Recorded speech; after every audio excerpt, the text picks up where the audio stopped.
Hello, welcome to the HolmFront. Welcome to the weekend. I am a little less enthusiastic because we filmed about 20 minutes of this. Wasn't even recording. In a 20-minute episode. So we were almost done. We were almost done. So here we are. I am Tyler, your host, and to my right, as always, is my overly artistic friend, Mitch. Mitch. The ever-honest Tyler can't just let it go. I will not let it go. It's part of my charm. I don't think so. It's probably not. All right, so what are we talking about today? All right, so we just did an episode on Stranger Things, Yeah. Which I thought brought up an interesting discussion about the difference between inspiration and plagiarism. Yeah. And when we say plagiarism, we're not talking about like legal plagiarism. We're just talking about. Right. Well, I'll let you explain. I mean, I guess there might be some examples of legal plagiarism. We could probably, but when you're looking at a property, Stranger Things is a great example because you can watch that, and especially for us, like early '90s kids, we can watch that and recognize what they're referencing without necessarily feeling like they stopped the show and be like, "Remember that thing?" Like you can tell, oh, this is probably like some of the Goonies and some of E.T. and just general properties that we grew up with. So we started talking about it and breaking down like what the differences would be. So with that, I'll throw you a question. Okay. What are the differences and how do you delineate them? So like, between inspiration and plagiarism, how do you distinguish the two? Yeah. So I feel like you have two ways of going about this if you want to do like a nostalgic style project. And the first option is to sort of merge two ideas and put them together. Two disparate ideas, mind you. So, for example, if you're going to do, okay, I'll do my plug now. So, I'm wearing a shirt you can see called Opera Man, and this is a project that I've been working on for like 3 years now, and it's a card game in which you play you could tell by the title, an 80s action hero, and you fight bad guys, and it's ridiculous. But I merge my sources of inspiration together so that way it's not clear which one is the more important reference point. And in the case of Opera Man, it's a comedy, it's a parody, so I'm doing it for humor. So I have a character in this. His name's Donald Nick Ronald. And immediately you're all thinking of the McDonald's character. But the thing is this is a character where on some of his cards he's going to look quite horrific. And he's known as just a manifestation in lore. Reference original McDonald's commercials. Yes. Watch some of those old McDonald's commercials. Absolutely. That's more of the mortifying. The Ronald I want to channel. But anyways, the other reference point is Pennywise from It. So I just put the two clowns together, and then I force that relationship to happen. So in my case, I want the reference to be obvious of what I'm doing because that's what makes it funny. If I conceal that, then it loses the charm. Well, that's parody. That's parody, Yep. yeah. So that's like one way to do it, right? You wouldn't have to necessarily do that, but like here's another style, or another approach would be to copy the style, not the substance, or vice versa. So we talked about in Stranger Things, in the opening episode or the first episode, when they introduce Hopper, there's this scene where the camera kind of pans around his living space, and that's how it introduces us to his character, and it gives us a bunch of interesting details about him. That style is just like how Back to the Future introduces Doc Brown because it does this panning shot around his workshop, and you get to know Doc Brown as a character through that. Right. But the thing is Hopper and Doc Brown are two very different characters, and they have very different storylines. But the style is the same. So what they did is they took one half of that and said, well, let's do kind of that motion in order to convey this character. But it is our character, and he does have his own original story written for him. Right. So that's where it works for Stranger Things, is it doesn't have to, it doesn't have to be beholden to, well, let's make him a mad scientist now in his spare time. And that's where the style versus substance come in. Exactly. It's not Doc Brown that you see, but it is in reference to, I mean, that might even be a reference most people didn't recognize because that is a character establishing thing, is to be able to tell like something about a character visually without having to tell you about the character. Because you get the picture of his daughter, you get kind of like where he lives and all that kind of stuff. So it's just how he lives with the junk everywhere. And See our episode on Stranger Things. Yeah. Okay, and then what? Well, you could also, one other point on that is that you could also like take this from like a writing perspective too. Like if you just want to write a story, but you do it in like, an old style, that's perfectly viable, right? But you would still have to invent your own characters to Right. come into it. That now you might have a character who's like, you're like, I want like a Dracula style character, and I want him to play just like that, whether it's for humor's sake or for whatever reason. But then you could mix and match the style, and that happens again in Stranger Things too, where they will change things up. So like, yeah, it's like a and the other thing about it is when they do that panning shot, you might not even necessarily associate it with Back to the Future because it could be like just a benign reference. Mhm. But there's a lot of references in Yeah. Stranger Things, and they start to pile up. And Yep. so then you catch on that, okay. It so this probably is what you come to. It probably conclusion. is at this point, yeah. Okay. Yeah. Okay. So now let's go into examples of plagiarism. So I'll start with mine. Okay, go for it. Mine is Super 8. Sorry, Abrams fans. I think so. Super 8 is a perfect example of basically it's so overt. And like in reference to your game, you make yours so overt on purpose. It's like, no, this I am referencing Right. this because of this. And it's Well, I'm trying to get you to laugh. right. And Mhm. because of the purposes of parody. Yeah. Super 8, when you watch that movie, what is the first film that you think of? Well, E.T. Of course it's E.T. It's absolutely E.T. Well, and at that point, there's no other reference point, is there? No. It's just like, well, it's E.T. I suppose if you really wanted to like deep dive, you might throw in some like Iron Giant. But here's the thing about that. Is like if you took E.T. and Iron Giant and like mashed them together, You wouldn't get Super 8. you wouldn't get Super 8. Super 8 has E.T. with Abrams' flair all over it in the worst of ways. It's like, well, what if E.T. was this giant monstrosity and there's explosions? That's about the depth of thought that I think he put into that. It's like, all right, I guess kind of, but like, That's his bludgeon right, approach. just like to- beating. yeah. It's just like, well, why? It's because the thing about E.T. was that he had this charm and he was otherworldly, so he was calling back to this feeling that we all have about aliens. But he's like, what if you play on the feeling of what we think of aliens, right? These things that come down and abduct you and whatever, conduct their tests and probes.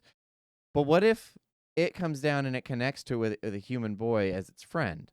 So now you introduce this element of charm. So you have this like grotesque kind of creepy thing, but it befriends Elliot, and it kind of plays into the imagination of kids, plays into nostalgia in a lot of ways, but then it introduces this contrast that what a kid would allow as opposed to what an adult would allow. Okay. So it also plays on these elements of like, a kid versus what you become when you grow up. This horrible, horrible thing. With Super 8, it just felt like he was referencing his own childhood, which is why I think it has its name. Okay. Is that you probably have Abrams in there like, well, I watched that when I was a kid. I loved Spielberg. So I'm going to make a movie just like his, but it's also about me and how I felt during watching those movies. So like he was probably a kid with a Super 8 camera running around with his friends making movies when he was little. But then he just introduces his imagination or his experience with E.T. when he was a kid. And that's what that feels like to me. It doesn't feel like there's enough in there to create an original piece. It just feels like this is just a knockoff of E.T.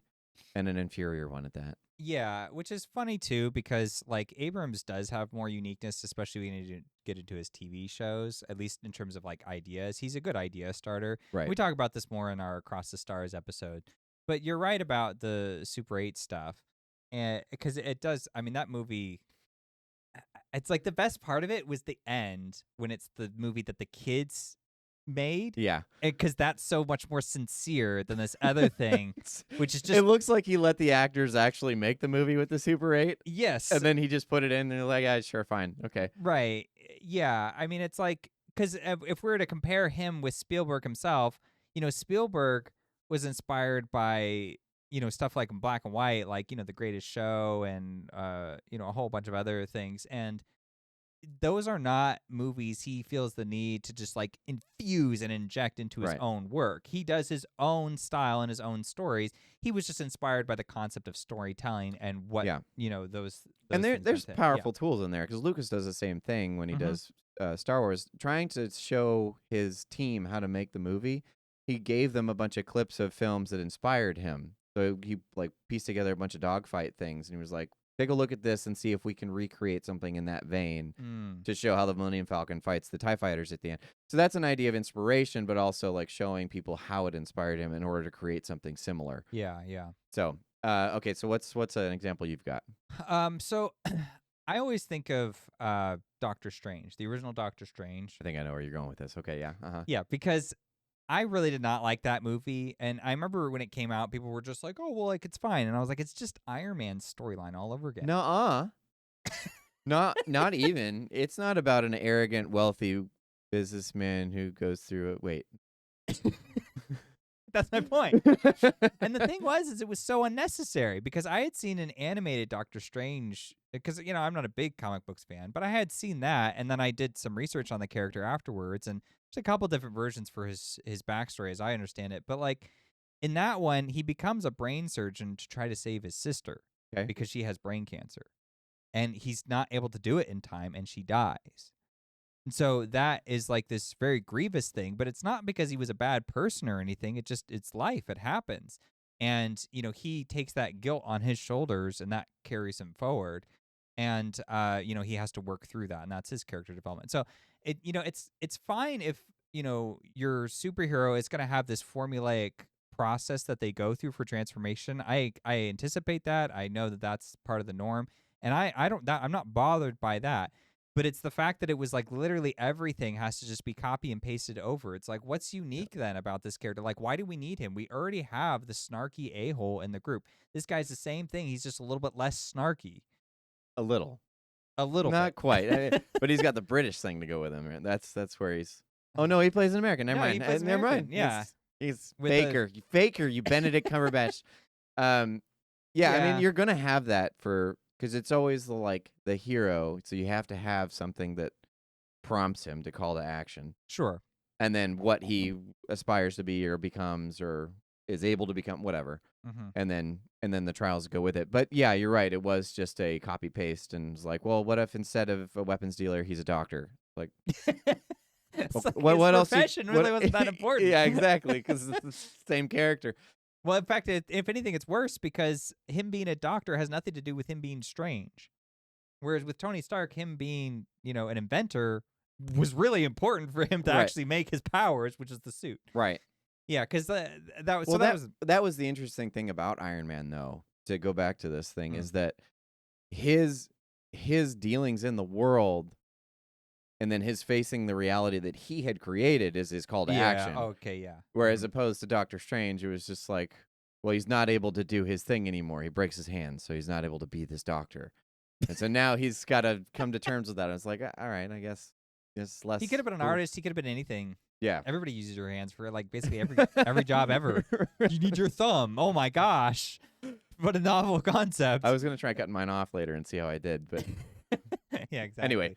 But yeah, that was the main one that came to mind. I mean, my first instinct was to go with Star Wars, but then I was like, Star Wars isn't really, I mean, it's like, because what they do is their own stuff, which is nothing like Star Wars at all, and then they just slap the logo on it, and then to call it a day. So it's like, it's a plagiarism kind of, but it's a plagiarism just of the aesthetics and or just the name. Or just the name. It's like, see, it's Star Wars because it says Star Wars. And it's like, well, it's not though. It's more like, and by the way, see our review of the movie Substance. It's like the substance in the fact that Star Wars led to Disney being able to create these other versions, but these other versions are like totally full of themselves and hate the fact that they are related at all to the old version. So now they're just the young version that goes in and saps from Demi Moore's body. It just gets her spinal fluid. Exactly, because now we're getting to the end of the film where Demi Moore's just this monstrosity. It's like that's such an apt description. He just hates the fact that, like, I hate you live, but I can't live without you. I wonder if the movie was intentionally designed to comment on that, because now it seems like it's so much more apt when you just apply it that way. Yeah, later she'll get the licenses and be like, Star Wars, the substance. Anyway, okay, so let's jump into inspiration here. Let's jump into inspiration. All right, so inspiration. I'll jump in with my example first. So Iron Giant. Okay. If you've not seen this, this is a Brad Bird, which did The Incredibles, Ratatouille. He He's did this good at doing the inspiration and not plagiarism. clearly. Yeah, if you've seen those films. So Iron Giant was, I think it's his first. I'll have to look up his filmography, but it's an animated film from 99, I believe. Okay. 98, 99. And it is basically the same story as E.T. as well. However, he paints it a little bit differently. So now it's 50s futurism, to take it away from the 80s altogether. Okay. 50s futurism. So they're back in the 50s. So that goes with the whole new aesthetic. And this is a giant weapon robot that aliens shoot down to Earth. Now, you don't get a whole bunch of his backstory, and it's probably better that way. It doesn't really care about that. It lands on Earth and hits its head, and it doesn't remember what it is. So it's kind of this like lumbering idiot that meets this kid. So same thing. You've got the kid, and you've got the connection that they create that would be different if it was an adult. Because most adults would just react to that thing like, what is that? We need to destroy it. So the whole movie is him developing this friendship with this robot and teaching it how to live on Earth, but also befriending it and also hiding it from everyone else. Because he's like, if anyone sees you, the government's going to come down and just try to blow you to smithereens, or it's going to grab you and it's going to try and do all these experiments and figure out what you are. And so at the end of the movie, well, I won't spoil that, I guess, but it's got its own coat of paint on it. It's different than in E.T. in that this is something. Its origins are different, its inspirations are different, but it gets like this amnesia, this like Majestic story kind of thing. If you've seen the Majestic with Jim Carrey, it hits its head and doesn't remember anything, so now it has a fresh start. And this fresh start creates this life in which it's able to teach all these lessons. So, like, it learns about death at one point. Oh, okay. The kid that is with him tells him what death is. Does he also resurrect him with his finger? Unfortunately, no. I wish. That would be funny. See, if it had, then it would probably be pretty Yeah, exactly. Then I would be willing to say plagiarism. He does touch the dead deer with its finger, but it didn't bring it to life, so it wasn't quite the same. Okay, so let's jump into the example that we talked about. Well, first I'll do another one. There's a contrast we can do here. Okay, go for it. I have one comment on Iron Giant, though. Oh, go ahead. Well, I was just going to say that there is a scene in that movie, because I haven't seen the whole movie, but I did see this one scene that you showed me in which they're watching this like old movie from the 50s. Yes. And they have like these brains in jars. So funny. And then it's like body snatchers stuff. It's just this goofy, like the goofy horror movies from that time. Yep. That was such a fun, hilarious scene that you can watch just completely without of context. And I think that is really important, because when we talked about Super 8, that end little movie they shot, that was genuinely fun and interesting. The rest of it, the kids were like mean and nasty. It wasn't fun. And so, like, you know, I feel like there's something to be said for like plagiarism or not, inspired or not. If you're not able to like bring the audience into having some fun, then you've just totally lost. That's fair. And so, like, regardless of anything else about how much you want to say Iron Giant is or isn't like E.T., at least it was fun. You know what I mean? It is. So it has like its own merit just based on that alone. Yeah, that's fair. That's a good point. Okay, so let's jump into this final contrast here. Okay. And I think there's two movies. Now, I've seen the movie. You have not seen the movie, but you've read the book. Yeah. I have not read the book. So we're going to have this interesting dichotomy. So the one that I'll start with is Ready Player One, which is a Spielberg property, ironically enough. Yeah, so now it's like meta. Yeah, exactly. But it's like extra meta, because the film itself is meta. And I assume that the book as well. Because it is something that is intentionally referencing consistently pop culture. It relies on pop culture to exist. Right. And so in its very nature, because it's not quite parody, but it's kind of like a commentary on how much we rely on, I guess you could say, consumerism. Because you're just, you've created this reality based on the things that you enjoy, rather than having your own reality. And it comments that on the end of the movie. I don't know about the book. But it's set into a VR world where everybody in the world is part of this, what's it called? The Oasis. The Oasis. This virtual game that everybody's in all the time. Right, and you're able to be whoever and whatever you want and do whatever you want. You're not constrained by reality. So you're able to go into this thing. But everyone in there has created something based on something they've experienced in reality. And it's, you're able to go in there and be like, I don't know, you're able to be like Chucky, or you're able to be Master Chief or whatever. Like you can Or go Darth in Vader or and whatever, insert your experience into this game, and that's how you connect with people. Mm-hmm. And in some level, I understand that like we as humans do that in general, right? You can connect on something that you both enjoy. Like back in the day, it was like Pokemon cards. You can be like, oh, we used to play this game, and I used to have the binder or whatever. Yeah. I used to play the Pokemon video game or whatever on my Mhm. handheld. So like there are things that resonate with us that we're able to connect with others on and build a community. But Yeah. this one intrinsically separates everyone because you are alone. You pull on this head, and then you only see what people want you to see Huh. of them. And that thing that they want you to see are things that they have like wrapped into their personality. Like, hey, Master Chief, let's go with. Like, if I choose to be Master Chief Yeah, in there, yeah. that's how you will see me. Right. And you will get nothing else about me. Hmm. And so it kind of removes this like personality. It removes community from community and then creates this reality. So that the movie itself, by making that commentary, relies on all this pop culture reference that everybody will pretty much understand. And if they don't understand all of it, they'll understand something in it. I see. It's interesting where you're taking this because it sounds like the movie's much deeper than the book, which is a weird thing to say. Or maybe this is just me reading into it all. Like I'm Could able to be. relate to it too much. Could be. Maybe that's one we should review. Just Sure. going back and forth. You only having seen the movie, me only. Having the book. We'll just go right now, yeah.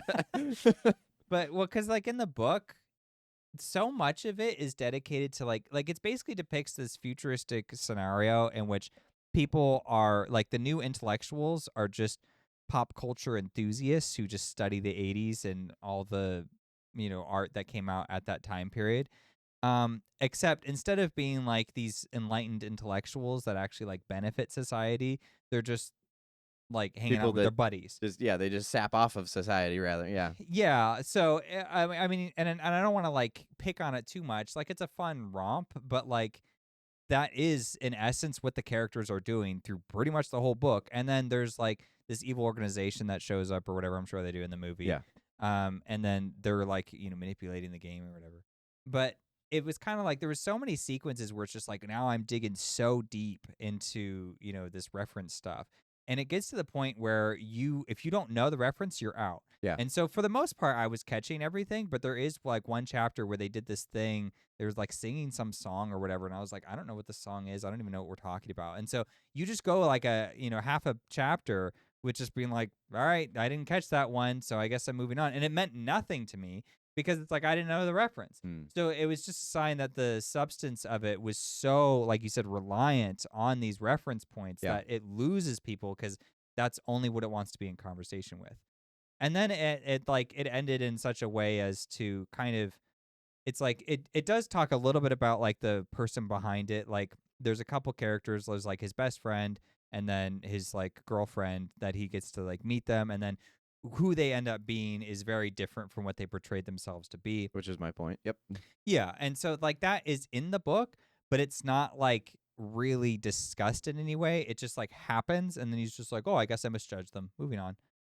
And it's like he just doesn't really care. He's just completely ambivalent to like what they actually were, which is fine. But I'm like, that doesn't really say anything about like real people. Because if you want to talk about like, oh, look how people are so prejudiced or people are so insecure about who they are, it's like, well, is everybody just casual when they actually get to meet you? They just don't care. Is that the message you're leaving us with? Sure. Like there should have been some, if not him, then some other character where this was a problem. Like imagine like if like his friend or his girlfriend was like, oh, well, like I like lost this relationship with somebody once they found out what I look like or something, but that never comes up. Gotcha. So you're just like, okay, doesn't seem to matter too much because it doesn't speak to the human condition. It just speaks to, I don't know, interactions of humans that are involved in this pop culture narrative. And when it does, it's like the most surface level possible. Like one character is just like, well, you wouldn't like me because of like my birthmark. I was like, a freaking birthmark? That's it? Like, give me something real. I thought you were straight up like crippled, like in a wheelchair with cancer. Like about to those die. people, don't interact with them. They're the worst of our society. But seriously, I thought it was gonna be something extreme. I thought she was gonna be like in poverty, or like give me something that's just heavy, or I was abused or something. Instead, she's just like, I would attribute it I'm more. like, oh, how terrible for you and your birthmark. Oh my gosh, he probably thinks it's hot. Like, what the heck? He might. I would attribute it more to like an action. Like I've killed someone. You know, I've That done could some be good, horrible, yeah. heinous act that, like, once you discover, then you'll, because that speaks to the human condition, right? We all have Right. this thing inside where, like, if we reveal this to someone else, there's that fear of We've all rejection. committed murder. We're gonna end the stream here. Not supposed to make that confession. And then obviously you have Stranger Things, and we'll wrap this up soon because we're running out of time. But Stranger Things does all these references, And it does it right. but it does it correctly. Right. Well, at least season 1 does. We'll get into that later. But yeah, it goes back to this taking style versus substance. So it takes the things that inspired, but it also recognizes what made those things that inspired them in the first place. When you watch something like E.T., it's recognizing what made E.T. great. Right. What it spoke to when you watched it, and then infusing that. Right. Rather than putting an alien in there to, like, for the kids to connect to and try and hide, Right. it infuses, like, well, what is it about that scenario that speaks to any given age? Right. And that's one of the things it does as well, is that it's like, well, we're here to spread a message to kids and adults. It doesn't matter how old you are, you're probably going to love this. Yeah. For these reasons. Well, and yeah, there's like an integrity to the story that's being told. So the scenario is E.T., but the character 11 is she's like Tetsuo from Akira, except way less violent and unhinged. Take your word for it. I have not seen this. Yeah, but from the anime Akira, like that's like this. It's exactly like going through those motions where it's like it's government experiment and they're trying to get telekinesis out of these kids and they're just torturing them to do it. I mean, they're not torturing them, but they're putting them through these, it's basically horrible, torture. Basically torture, yeah. Psychological in nature, but horrible mistreatment in order to get the results that they're looking for like military agendas or whatever. So that whole thing comes from there. But see, again, they're merging the influences. So then it becomes just its own story because we're like, well, because 11 is not an alien, that's very much going to change the relationship dynamics that can happen. It's going to change how she exists in the world because she's not going to leave like E.T. because she's here. Like she's a person. Right. So you have to contend with those things now. The interesting thing about that too is that it's also a child. So it's a kid that's the same age as the main characters, so therefore she's able to connect with them a little bit better. But also she has this innocence that wraps up with her. So that also calls to the human nature, is like you're automatically want to protect that. So you're going to empathize with anybody that wants to protect her from this institution that's trying to do all these horrible things. But it also adds a layer of gravitas, because now the villains seem more evil because they're willing to do this to kids. Right. Even though it adds to the broader narrative, it helps give it some gravitas. So like it takes all these things and just improves its own storytelling, its own narrative, without being like, remember that thing? Remember, this is what inspired this. Like, do you get it? Do you get it? I get it. But it's also interesting because it references a number of things where you're going to get something different than I will. As obviously evidenced by this video. Like, you're going to see different things. On E.T., I'm leaning on Akira. Right. But either way, we're still getting this new story because that's where it unites you. And it says, like, well, you're still behind 11. That's the character we're telling. Exactly. Yeah. I think that's a great point to end on. Yeah. Thank you for watching.